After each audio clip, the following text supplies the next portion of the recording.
let's talk about a place that can make just about anyone feel a little turned around: a hospital.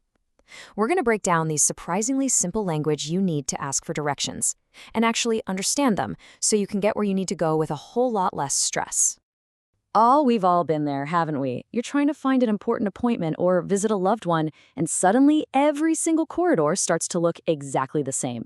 It's confusing, it's definitely stressful, and it's a feeling I think pretty much all of us have shared. But you know what? It really doesn't have to be that way.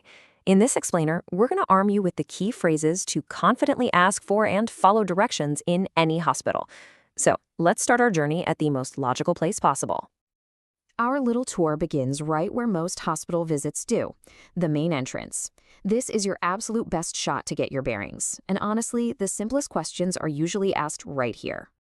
This is your classic go-to phrase. It's polite, it's direct, and it gets right to the heart of what you need. Whether you're talking to a friendly volunteer or a staff member, this is the perfect way to kick things off. And just look at how simple the answer usually is. It's really just 3 parts: an action, a distance, and a location. Walk down, to the end, on the left.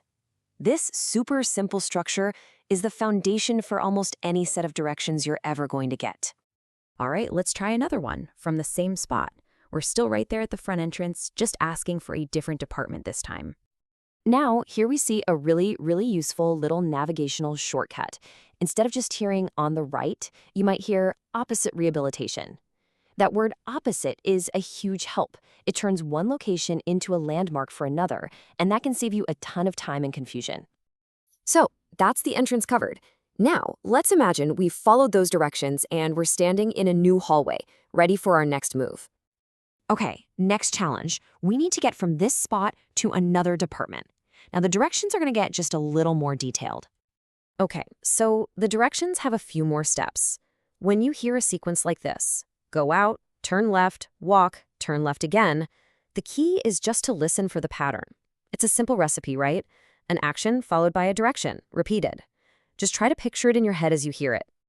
Okay, let's stick with that same starting point, but ask for a totally different department. How does that little change affect the instructions? Did you catch that? The pattern is almost identical to the last one. The only difference? Every left has become a right. This just goes to show you how critical it is to really focus on that one directional word. It can be the difference between finding your destination and ending up completely lost.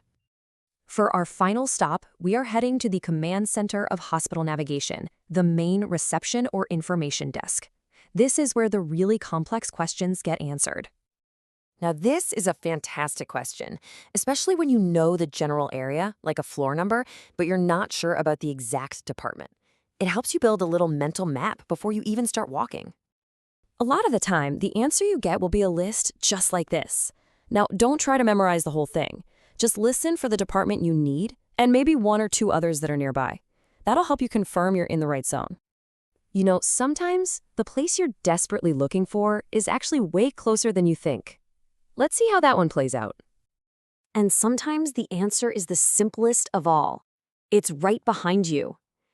In a busy, confusing lobby, it is so easy to overlook what's right in front of you, or, in this case, directly behind you. It's a good reminder to always just take a second and check your immediate surroundings. Okay, now for a longer journey. This is the kind of multi-step direction that can feel a little intimidating if you're not ready for it. This is where landmarks become your absolute best friends. Good directions aren't just about turns. They tell you what you'll pass along the way. Past the escalators, past gastroenterology. Think of these as your checkpoints. When you see them, you know for sure you're on the right track. And here's a final pro tip for you. Departments are often grouped together by specialty. So neurology might be right next to cardiology and anesthesiology. If you see signs for departments that seem related, it's a really good clue that you're in the right neighborhood. So after our tour of the entrance, the hallways, and the reception desk, let's pull it all together. Let's recap what we've learned and build a simple, practical toolkit. When you really break it all down, getting around a hospital comes down to this simple toolkit. It's just 4 action verbs: walk, turn, go, pass, and 4 location words: left, right, opposite, behind. If you can combine these, you can understand pretty much any set of directions. And that's really it.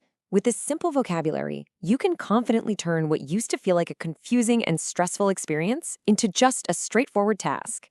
You are now officially equipped to find your way. Because at the end of the day, this isn't just about navigating a hospital. It's about how simple, precise language can bring clarity to any complex situation. So the real question is, where else in your life could a few clear words make all the difference?